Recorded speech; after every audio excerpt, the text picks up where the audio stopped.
shariatdan o'tish kerak, ma'rifatga, tariqatga o'tish kerak, keyin haqiqatga o'tish kerak. Men o'sha o'tdim, shariatdan ham o'tdim, tariqatdan ham o'tdim, ma'rifatdan ham o'tdim va haqiqatga keldim. Haqiqat bu Alloh taolo bo'ldi. Mana shunga kelsangiz, Alloh bilan birgasiz, sizga boshqa hech nima kerak emas. Bo'ldi. Sizlar bitta o'sha shariat ichida o'tiraverasiz. Ertalabdan kechgacha mana bunaqa ekan, mana bunaqa ekan, tahoratni mana bunaqa qolish kerak ekan, o'ng qo'l bilan, chap qo'l bilan mana bunaqa shunga umringiz, hayotingizni bag'ishlab o'tib ketasizlar. Qanaqa tahorat to'g'ri olish kerak deb. Zachем yashamaysizlarmi? Mana shuni aytaman sizlarga ko'pincha. Ibodat bu birinchi, o'rtadagi, oxiri saksoniyat ibodat degani emas.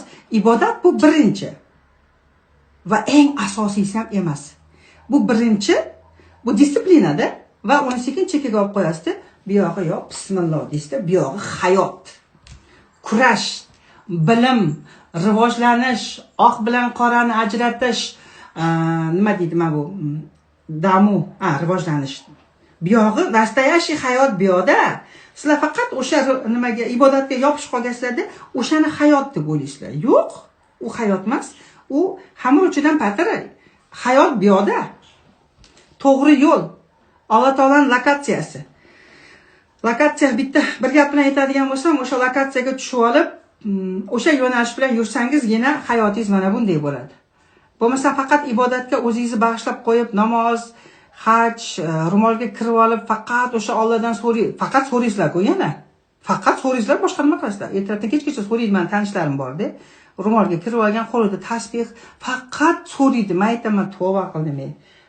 So'rash kerak emas. Inson minnatdorchilik aytish kerak. Berib qo'ygan o'sha hamma narsani. Nimaga so'rayverasizlar deyman men. Aytaman, shunaqa tanishlarim bor. Nimaga so'rayverasiz? 80 yil so'rab o'lib ketasizlar deyman. So'rash kerak emas.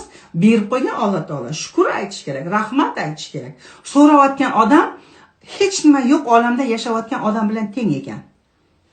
Kim tushundi? So'rayotgan odam Alloh taolaning nazari bilan qaraganda pustoy, hech nima yo'q olamning ichida bitta o'zi o'tirib olib, ber menda hech nima yo'q deyotgan odam bo'ladi. Minnatdorman deyotgan odamni Alloh taolo bundoq qarasa, uni atrofida hamma narsa bor, shuning uchun u odam minnatdorman deb aytayapti deydi. Unga yanada beradi.